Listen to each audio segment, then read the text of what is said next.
ভারত বনাম নিউজিল্যান্ড প্রথম একদিনের ম্যাচে আমরা পেলাম রানের বন্যা, ক্যাচ মিস, রেকর্ড আর শেষ মুহূর্তের টান টান উত্তেজনা। টস হারিয়ে প্রথমে ব্যাট করতে নেমে নিউজিল্যান্ড করে 8 উইকেটে 300 রান। শুরুটা ছিল বেশ সংযত।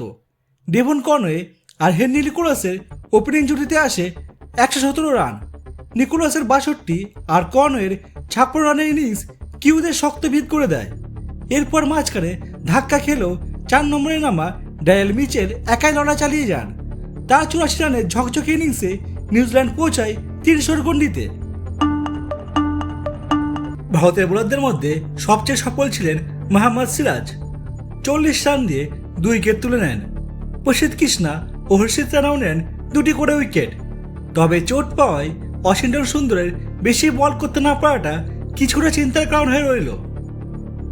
301 রানের লক্ষ্য তাড়া করতে নেমে ভারত শুরুটা ভালোই করেছিল। রোহিত শর্মা করলেন 26 রান, শুভমান গিল পেলেন 56 রান। এরপর ম্যাচের রাশ নিজের হাতেই নেন বিরাট কোহলি।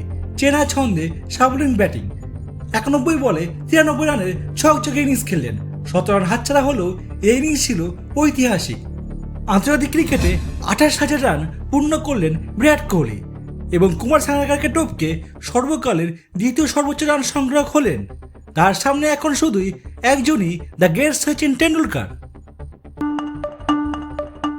কোহলির সঙ্গে পাল্লা দিয়ে ব্যাট করেন শ্রেয়াস আয়ার। 49 রানের কার্যকরী ইনিংস খেলেন তিনি। কিন্তু কোহলি আউট হওয়ার পরেই ম্যাচে না থেকেও মন নেয়। একটার পর একটা উইকেট পড়তে থাকে, চাপ বাড়তে থাকে ভারতীয় শিবিরে। ঠিক তখনই দায়িত্ব নেন লোকেশ রাহুল। চাপের মুখে ঠান্ডা মাথায় ব্যাটিং, 21 বলে অপরাজিত 29 রান। তাকে যোগ্য সংগত দেন হর্ষিত রানা ও ওয়াশিংটন সুন্দর।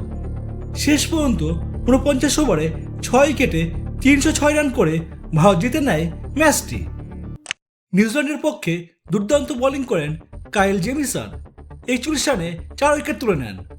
কিন্তু একাধিক ক্যাচ মিসই শেষ পর্যন্ত ম্যাচের ভাগ্য ঘুরিয়ে দেয়। এই জয়ে 3 ম্যাচের সিরিজে একজোটে এগিয়ে গেল ভারত। তবে সহজ মনে হলো ম্যাচটি মোটেও সহজ ছিল না, আর সেটাই ক্রিকেটের আসল সৌন্দর্য। বন্ধুরা, আপনাদের কি মনে হয় কোহলির এর ফর্ম কি সিরিজ জুড়ে চলবে? কমেন্টে জানাতে ভুলবেন না। আর ভিডিওটি ভালো লাগলে লাইক করুন আর চ্যানেলটিকে সাবস্ক্রাইব করুন। দেখা হবে পরবর্তী ভিডিওতে। ধন্যবাদ।